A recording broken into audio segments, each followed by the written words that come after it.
Olá, como você está? Espero que você esteja bem. Eu te convido a fazer comigo uma breve reflexão no texto que está escrito no Evangelho do Apóstolo Lucas, no capítulo 23, verso 43, onde diz: Jesus lhe respondeu: Eu lhe garanto, hoje você estará comigo no paraíso. O que aprendemos com esse texto? Aprendemos sobre o tema da reflexão de hoje, que é: para quem é a vida eterna? Quem será salvo? Somente aqueles que tomarem a mesma atitude daquele criminoso que estava sendo crucificado ao lado de Jesus. Lembrando que eram dois criminosos, mas só um tomou a atitude que o levou ao paraíso. Só um creu em Jesus. Só um reconheceu e admitiu a culpa. Só um teve arrependimento do que fez e por isso só um foi salvo.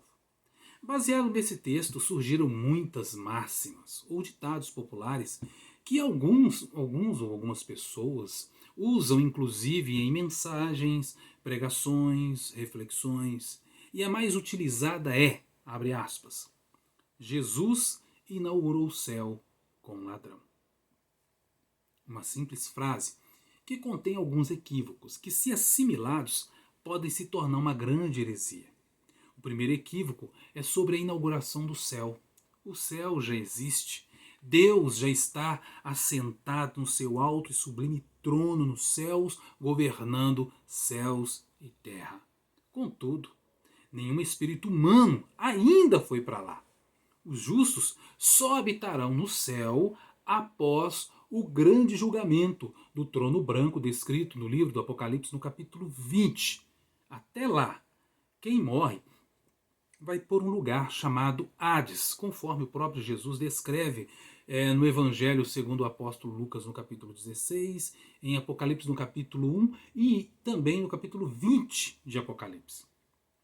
O Hades, ou Sheol, como é dito no hebraico, é o lugar onde ficam as almas incorpóreas, as almas daqueles que morreram. É conforme Jesus descreve em Lucas no capítulo 16. O Hades é dividido em duas partes, uma parte boa chamada de paraíso ou seio de Abraão e uma parte ruim chamada de inferno, que também não é o lago de fogo e enxofre, que é um lugar preparado para o castigo eterno para Satanás e seus anjos e todos os incrédulos. Pois o lago de fogo e enxofre, este sim, só será inaugurado depois do julgamento do grande trono branco. Assim, quem morre sem Jesus, sem ter Jesus como Senhor e Salvador de sua vida, vai para uma parte ruim do Hades, aguardando a condenação eterna. Enquanto que quem morre em Cristo Jesus, tendo-o como Senhor e Salvador de sua vida, vai para o paraíso, onde fica aguardando o julgamento final e a vida eterna no céu. Logo, nós podemos entender que existe também outro terrível equívoco, né? Cometido na frase, abre aspas, Jesus inaugurou o céu com um ladrão. E este equívoco é que nenhum ladrão ou criminoso foi para o paraíso, mas um pecador arrependido. Pois quem foi salvo por Jesus Cristo se torna uma nova criatura, conforme está escrito na segunda carta do apóstolo Paulo aos Coríntios, no capítulo 5, verso 17, onde diz: se alguém está em Cristo, é nova criatura, as coisas velhas passaram e tudo se fez novo. Jesus salva ladrões, mas não os deixa como estão. Jesus transforma os ladrões em novas criaturas. O Evangelho transforma pecadores em santos, ímpios em justos e condenados em salvos. Este é o poder do Evangelho. Porque senão a gente fica achando que o cara era um ladrão e foi como um ladrão para o paraíso. Não, ele foi como um servo de Cristo transformado por Jesus. Ele foi como uma nova criatura. As coisas velhas passaram, tudo se fez novo. Esse é o poder do Evangelho. As vestes são novas, o caráter é novo, até um novo nome recebemos da parte de Deus. Quem é alcançado pela graça e misericórdia de Deus não é mais conhecido pelo que foi, mas sim pelo que é em Jesus Cristo. Por isso que a salvação é para aqueles que creem e se arrependem dos seus pecados. Se não fosse assim, os dois criminosos que foram crucificados ao lado de Jesus seriam salvos. Mas não. Pois enquanto um zombou, o outro acreditou em Jesus e se arrependeu. E por isso foi salvo. Ele reconheceu que merecia estar na cruz pelo que fez e clamou a Jesus por salvação. Senhor, lembra-te de mim quando entrares no teu reino. Enquanto o zombador queria que Jesus provasse que era filho de Deus descendo da cruz, só para assim ele acreditar. E porque este criminoso zombador não acreditou, não se arrependeu e não teve fé, além de perder a vida, perdeu também a oportunidade de ser salvo e ter a vida eterna. A salvação não é para qualquer um, mas para aqueles que têm fé em Jesus e se arrependem dos seus pecados. Nós temos inúmeros exemplos disso na Bíblia.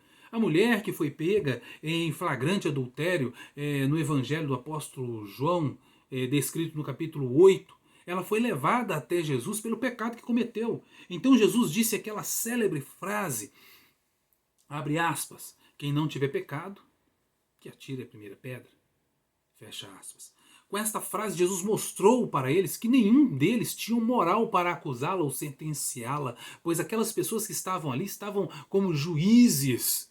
E juiz só existe um, que é Deus. Nós não podemos ser juízes de ninguém. Só Deus tem essa autoridade. E como Jesus, por ser Deus, tem essa autoridade, quando viu arrependimento naquela mulher, disse, eu também não a julgo, não a condeno. Vá e não peques mais. E o que foi que aquela mulher fez? Creu em Jesus, se arrependeu, abandonou seus pecados e se tornou uma fervorosa seguidora de Jesus. Ninguém a conhecia mais como adúltera, mas como seguidora de Cristo. O que dizer também do cobrador de impostos, Zaqueu, descrito no Evangelho do apóstolo Lucas no capítulo 19, um homem rico, mas desprezado por todos os judeus pelo fato de ser chefe dos publicanos. Publicano era o nome dado aos cobradores de impostos. Esses homens eram odiados pelos judeus, pois eram considerados traidores do povo judeu. Eles cobravam impostos dos judeus para o Império Romano, além de roubar o próprio povo judeu.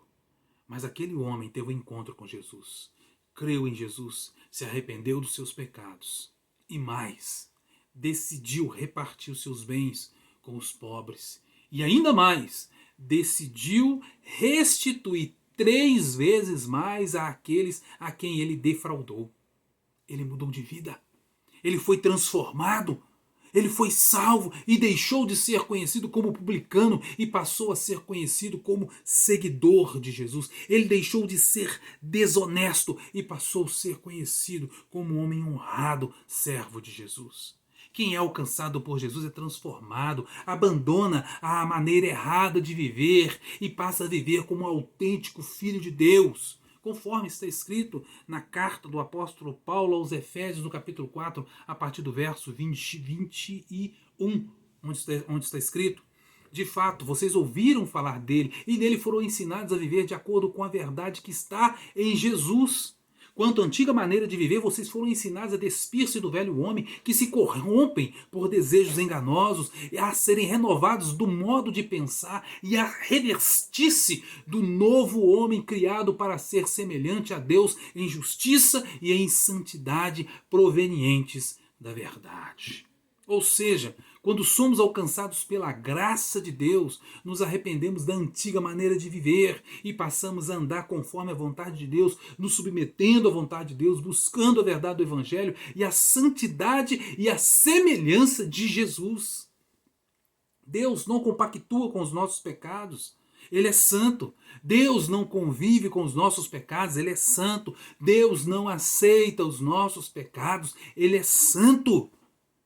Crer em Jesus é ter fé no Filho de Deus, é desejar ser como Ele. E para sermos como Jesus, nós não podemos desejar viver mais em pecado, como o próprio apóstolo Paulo questiona na sua carta aos Romanos, no capítulo 6, a partir do verso 2, onde está escrito, nós, os que morremos para o pecado, como podemos continuar vivendo nele?